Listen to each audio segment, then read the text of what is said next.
When loneliness weighs heavy, even a simple ad promising love can feel like a lifeline. But not every hand that reaches out means well. Some ads are traps, and some promises lead only to pain. This is Bola's story, and it could happen to anyone. Don't forget to subscribe to our channel Stories and Tale NG. We bring you the best entertainment and enlightenment stories. Continue to support us by commenting and liking our works.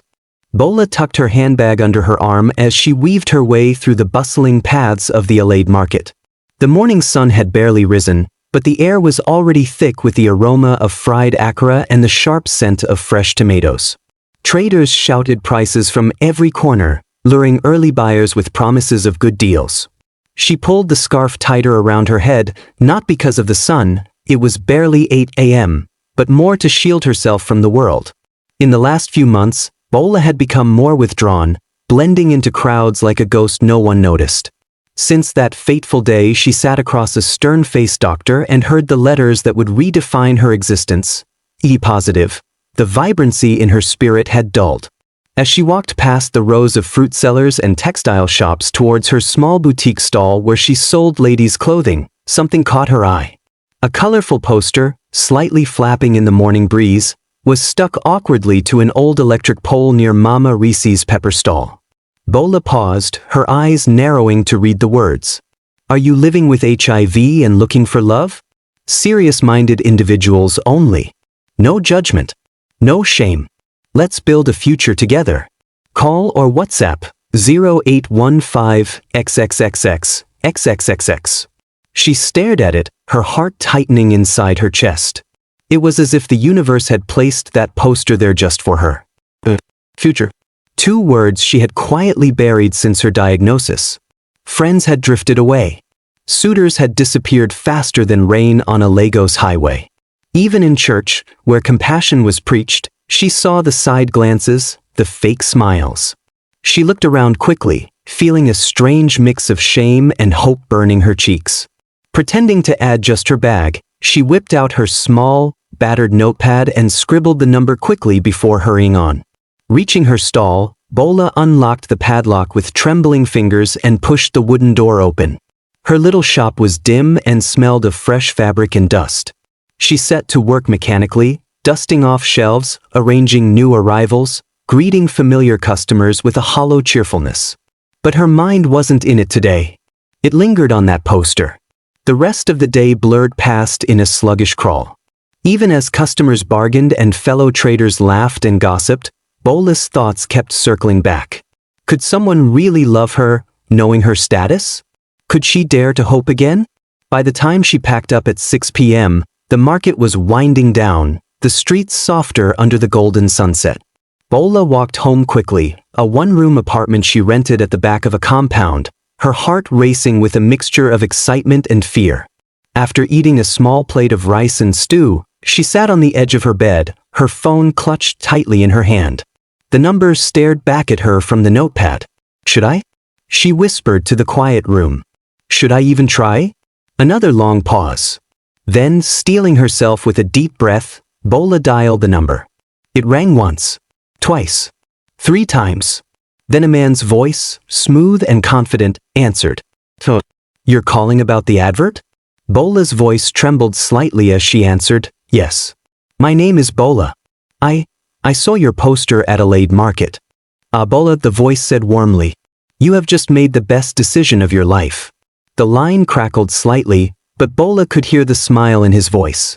For the first time in a long time, a tiny, cautious flame of hope flickered in her chest. She had no idea she was stepping into the beginning of a tragedy she could never have imagined. Days passed like slow-moving clouds after that first call. Bola and the man, who introduced himself as Femi, spoke every evening. His voice became a familiar balm to her lonely nights, calm, understanding, laced with a sincerity that Bola hadn't felt from anyone in years. They had decided to meet in person to talk properly, as Femi had put it. Let's meet at Crown Cafe, he suggested over the phone. It's public, safe. And they have good food. Bola hesitated, her heart pounding. Meeting face to face felt huge. Too real. Too risky. But Femi's warm laugh had melted her fears. I promise, Bola. No pressure. Just two people trying to find happiness. They fixed it for Saturday at 2 p.m. As Bola laid out her best gown the night before, a simple, flowery blue dress, her mind drifted, unbidden, into the shadows of her past. The part she rarely dared to visit. It had been 3 years ago, but to Bola, it still felt like yesterday. She was a bright-eyed 400-level student at the University of Ibadan, a few weeks away from finishing her final exams. That night, she and her friends had stayed late at the library, buried deep in their books, fueled by caffeine and dreams of graduation gowns. The campus was alive with the soft hum of last-minute cramming and whispered jokes. By the time she packed her books and stepped into the night, it was almost 1 a.m. The road to her dormitory was usually well lit, but that night, a blackout had swallowed the path into darkness.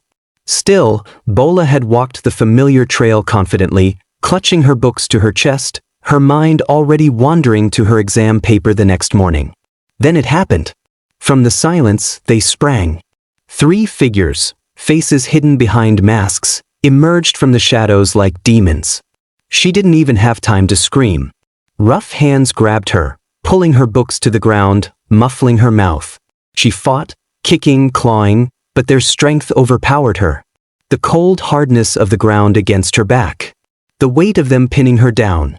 The searing, brutal pain that tore through her body and her soul alike.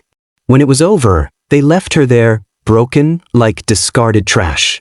Bola had crawled back to her dormitory, half-conscious, bleeding, shattered. The university authorities were sorry but could do nothing. No faces to trace. No justice to claim. A few months later, during a routine blood test for her NYSC mobilization, the second blow landed. HIV-positive. The world, once full of color, had dulled to endless shades of gray. A soft knock at her door yanked Bola back to the present. It was her neighbor, Mama Nene, coming to borrow salt again. Bola quickly wiped her tears and composed herself, handing over the salt with a forced smile. As the door clicked shut again, Bola sat back down heavily on her bed. Was she doing the right thing, trusting someone again? Could she really open her heart after all it had been through? She looked at her dress laid neatly on the bed and touched the soft fabric with trembling fingers. Maybe, she whispered, voice quivering, maybe God is finally sending me someone who understands. But deep inside, a tiny voice of caution stirred. Tomorrow would tell. The sun was a bright golden crown in the sky when Bola stepped into Crown Cafe the next afternoon. The cafe was modest but cozy, with small potted plants in every corner and the smell of freshly baked pastries floating in the air. Her palms were sweaty as she clutched her simple leather handbag, eyes scanning the room nervously. Would she even recognize him? Would he recognize her and change his mind? Just as panic was beginning to creep up her throat, she saw a man rise from a table near the window. He was waving at her, a big, easy smile on his face. Femi. Tall, dark-skinned, with a clean shave and a polo shirt tucked neatly into his jeans. He wasn't overly handsome, but there was something inviting about his demeanor. He looked normal. Bola forced her shaky legs forward. "You must be Bola," he said, his voice matching the calm she had heard over the phone. "Yes," she replied, her voice small. He pulled out a chair for her, and she sat down awkwardly, smoothing her dress over her knees. "You're even more beautiful than I imagined," Femi said with a wink. Bola blushed, unused to such easy compliments. They ordered soft drinks and meat pies, and for a few moments, they simply talked about harmless things. The market. The Lagos traffic. How absurdly expensive foodstuff had become. Slowly, the tightness in Bola's chest began to loosen. After a while, Femi leaned forward, lowering his voice slightly. "I have to be honest with you," he said, "when I made that ad, I was scared nobody would answer. I was tired of feeling like damaged goods. Tired of loneliness." Bola's throat tightened. "I know exactly how you feel," she said, her voice trembling slightly. He reached across the table and squeezed her hand gently.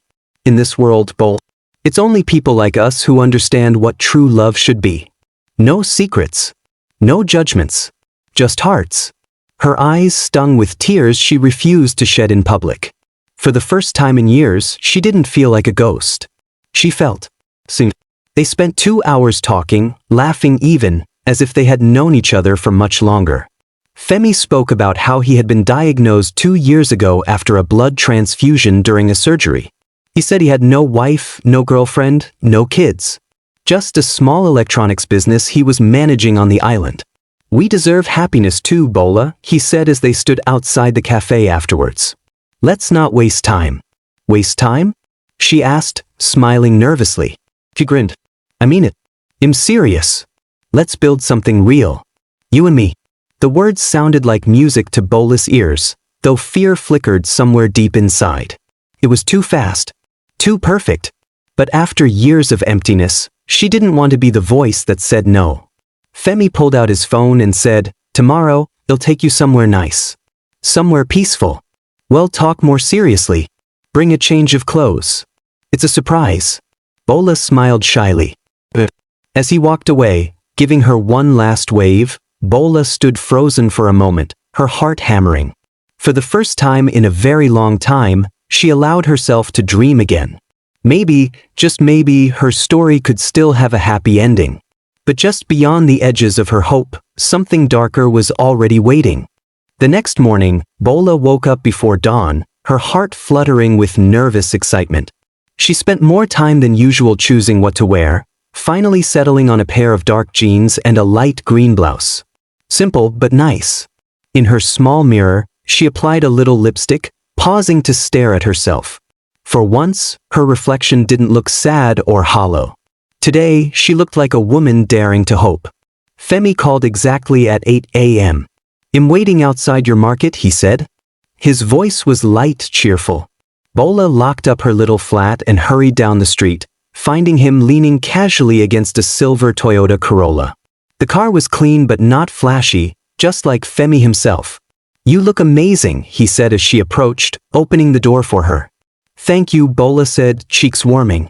They drove through the winding streets of Lagos, chatting about music and favorite foods, laughter filling the spaces between them. After almost an hour, they turned off the express into a quieter, more isolated area. Trees lined both sides of the road, and the sound of the city seemed to fade behind them. "Where are we going?" Bola asked, a small laugh escaping her lips, though she suddenly felt aware of how unfamiliar the place was. "You'll love it," Femi said, eyes on the road. "It's a private resort. Hidden. Peaceful. Perfect for people like us who need a fresh start." Bola forced herself to relax. She was being silly. This was what she had prayed for, wasn't it? Finally, they pulled up to a gated compound surrounded by tall hedges. A man in dark sunglasses opened the gate after exchanging a few words with Femi. Bola noticed the gate man didn't ask too many questions. He just nodded and let them in. Inside, there were a few small chalets surrounded by palm trees, a little swimming pool in the center, and garden chairs scattered around. It looked nice. But it was empty. No other guests. Femi parked the car and turned to her, smiling brightly. "Promise. Let's walk around first. Feel the peace." They strolled through the gardens. Bola tried to shake the small shiver crawling up her spine. At some point, Femi stopped, turned to her, and took both her hands. "Bola," he said, voice thick with emotion. "I want to marry you. Properly. No games." Bola gasped. "So soon?" She whispered. "I know what I want," he said fiercely. "And I know a good woman when I see one. Forget all those judgmental people out there. Here, it's just you and me." He pulled out a small velvet box from his pocket and opened it. Inside was a simple gold ring, nothing extravagant, but beautiful in its simplicity. Tears blurred Bola's vision. For someone who thought love had died with her innocence, this felt like a miracle. "Say yes," Femi urged, his eyes locked on hers. Bola wiped her tears and nodded slowly. He slid the ring onto her trembling finger and hugged her tightly, his arms strong around her. But even as she smiled against his chest, a strange heaviness settled in her stomach. Something didn't feel right. She brushed the feeling aside. She had lived too long in fear. Maybe this was what healing looked like, scary but beautiful. Afterwards, Femi suggested they stay the night at the chalet. To celebrate properly, he said. He had already arranged everything. It seemed fast, too fast. But Bola, drowning in her desperate need for connection, agreed. As she walked hand in hand with him towards the small building, she didn't notice the second gate at the far end of the resort slowly closing. Or the strange look that passed between Femi and the gate man. Something was beginning. And Bola, caught in her fragile dream, was stepping straight into it. The small chalet was simple, a bed, a worn couch, a dusty curtain half covering the window. Bola glanced around, feeling the unease rising again, stronger this time, more urgent. "Sit, my love," Femi said gently, guiding her to the couch. "I'll get us something to drink. Let's toast to a new beginning." Bola forced a smile, settling down carefully. Her fingers toyed with the ring he had given her, the gold catching the dim light. Minutes passed. She heard the clinking of glass, the creak of a door opening somewhere deeper in the chalet. The air grew heavy. Femi returned, carrying 2 cups. He handed her one. Bola stared into the dark liquid, her instincts screaming now. She looked up at Femi, really looked this time. There was something different in his eyes. A coldness. A distance. I'm not thirsty," Bola said, placing the cup down on the small table. Femi's jaw tightened for a brief second, then relaxed into a smile that didn't reach his eyes. "That's okay, my dear," he said soothingly. "We don't need drinks to celebrate." Before Bola could react, he lunged. Strong hands wrapped around her throat, pushing her back against the couch. She gasped, struggled, but Femi's grip was terrifying, unrelenting. Tears filled her eyes as panic roared through her. She tried to scream, but only a rasp escaped. Then he spoke, his voice calm, almost conversational, as if he were discussing the weather. "You know, Bola, you're not the first." He tightened his hold slightly, watching her eyes bulge with terror. "And you won't be the last." Her hands clawed weakly at his arms, but he continued, his face inches from hers. "I wasn't born like this," he whispered. "I had a good life. A thriving business. A fiancé who I adored. We were planning our wedding." He laughed bitterly, a short, ugly sound. "Until she infected me. Lied to me. Destroyed me. Took everything from me. My business failed. My friends vanished. My family. Ashamed of me." Bola's strength was fading. Blackness crept into the edges of her vision. "I realized something," Femi said softly, almost tenderly. "It's women like you that destroy men's lives. Spreading filth, pretending you deserve love. Pretending you're innocent." Tears streamed down Bola's cheeks. She tried to mouth pleas, but no sound came. "I made it my mission," Femi said, tightening his grip, "to cleanse this world. One dirty woman at a time." The last thing Bola saw was Femi's face. Calm, cruel, victorious. The last thing she heard was his whisper. "You won't suffer long." Then everything went black. In that lonely chalet, tucked away from the bustling world outside, Bola's heart, so full of fragile hope just hours ago, took its final, broken beat. And outside, beyond the gates, life went on, unaware that another soul had been silenced by a monster who hid behind the mask of love. Night blanketed the lonely road as Femi drove, the back seat weighed down by the large, black duffel bag. Inside it, Bola's lifeless body lay crumpled, the dreams she once nurtured extinguished without mercy. Femi's face was blank, his hands steady on the steering wheel. He had done this before. He knew the quiet routes, the hidden lagoons where no one would find the bodies. He was careful, always careful. But tonight, fate had other plans. Up ahead, flashing lights broke the darkness, a police checkpoint. A few armed officers were waving down vehicles, casually inspecting them. Femi's heart thudded. He slowed, forcing himself to look calm. "Good evening," one of the officers said, peering into the car. Femi smiled politely. "Good evening, sir." The officer's flashlight skimmed over the interior, pausing slightly longer on the back seat. "What's in the bag?" he asked. "Just clothes," Femi replied smoothly. "A moving house." The officer nodded, but his eyes narrowed. "Pop the trunk," he said. Femi hesitated, just a second, but it was enough. "Step out of the vehicle," another officer barked. Femi obeyed, still trying to keep his cool. Maybe he could talk his way out. Maybe he could offer a little money. But when they unzipped the bag and the flashlight revealed a glimpse of Bola's pale, broken arm, the world froze. There was a stunned silence, a heavy, sickening pause, before chaos erupted. "Jesu!" one officer shouted. "Call back. We have a murder here." Femi tried to run. He didn't make it 3 steps before 2 officers tackled him to the ground, pinning his arms behind his back. Handcuffs bit into his wrists. As they dragged him up, Femi twisted, his eyes wild. "You don't understand," he screamed. "She deserved it. They all do. They're dirty. They ruin men." The officers shoved him into the back of their van, disgust plain on their faces. At the checkpoint, under the cold glow of the police headlights, Bola's body was laid out on the tarmac, covered with a white cloth. A gentle breeze stirred her hair. She looked peaceful, almost as if sleeping. But the pain she carried, the loneliness, the brief hope she had grasped so desperately, all of it ended in that empty chalet. The next morning, newspapers would carry the story. Fake HIV marriage killer caught at checkpoint. Victims mourned. The market where Bola once had her little shop would buzz with grief. Her neighbors would shake their heads and whisper prayers for her soul. Her tiny shop would stand silent, her wares untouched, her dreams abandoned. And somewhere, perhaps in the stillness of early dawn, Bola's spirit would rise, finally free from the chains of sorrow, betrayal, and fear. Finally at peace.